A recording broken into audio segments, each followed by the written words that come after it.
తెలుగు రాష్ట్రంలో ప్రస్తుతం పెట్రోల్ కష్టాలు వర్ణనాతీతం. ఆదిలాబాద్ నుంచి చిత్తూరు దాకా ఏ బంకు చూసినా నో స్టాక్ బోర్డులే దర్శనమిస్తున్నాయి. స్టాక్ ఉన్న చోట కిలోమీటర్ల మేర క్యూ లైన్లు, తోపులాటలతో యుద్ధ వాతావరణం నెలకొంది. లీటర్ ఆయిల్ దొరికితే చాలు మహాప్రభు అని జనం అల్లాడిపోతున్న వేళ ఒక వ్యాపారి తెలివైన ఆలోచన ఇప్పుడు అందరినీ ఆకర్షిస్తోంది. ఖమ్మం, భద్రాద్రి కొత్తగూడెం జిల్లాలో ప్రస్తుతం నెలకొన్న ఇంధన కొరత నేపథ్యంలో ఒక ఎయిర్టెల్ డిస్ట్రిబ్యూటర్ ప్రకటించిన ఆఫర్ ఇప్పుడు సోషల్ మీడియాలో వైరల్ అవుతోంది.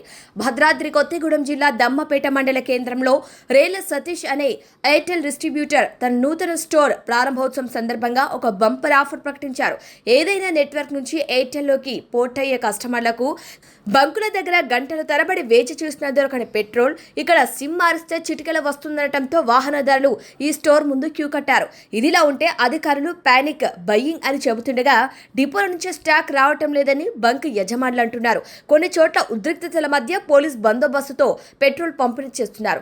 డబ్బా ఆయిల్ అయినా సరే ఇవ్వాలని సామాన్యులు కోరుతున్నారు. పెట్రోల్ కోసం జనం పడుతున్న ఇబ్బందులను గమనించి సదరు వ్యాపారి తన పబ్లిసిటీ కోసం ఈ లిక్విడ్ గోల్డ్ ఆఫర్ను ఎంచుకోవడం ఇప్పుడు 2 జిల్లాలో హాట్ టాపిక్ గా మారింది. బతుకుబడి నడవటమే కష్టంగా ఉన్న ఈ సమయంలో ఈ లీటర్ పెట్రోల్ ఆఫర్ వాహనదారులకు పెద్ద ఊరటనిస్తోంది.